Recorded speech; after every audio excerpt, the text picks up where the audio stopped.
গণহত্যার জন্য শুধু হাসিনা নয়, আওয়ামী লীগেরও বিচার হওয়া উচিত। মির্জা ফখরুল। জুলাই আন্দোলনে গণহত্যার জন্য শুধু শেখ হাসিনা নয়, দলীয়ভাবে আওয়ামী লীগের বিচার হওয়া উচিত বলে মন্তব্য করেছেন বিএনপির মহাসচিব মির্জা ফখরুল ইসলাম আলমগীর।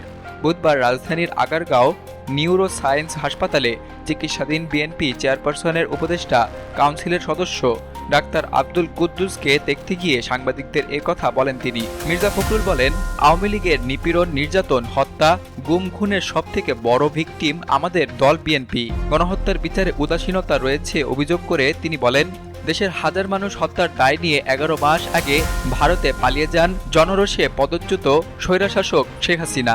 এত দীর্ঘ সময় পরও শেখ হাসিনা এবং তার দলের বিচার না হওয়া দুঃখজনক। বিএনপি মহাসচিব আরও বলেন, নির্বাচন আর সংস্কার কখনো সাংঘর্ষিক নয়। দেশের জনগণ নির্বাচন চায়। যারা নির্বাচন পেছানোর কথা বলছেন তারা বিষয়টি আরও ভেবে দেখবেন।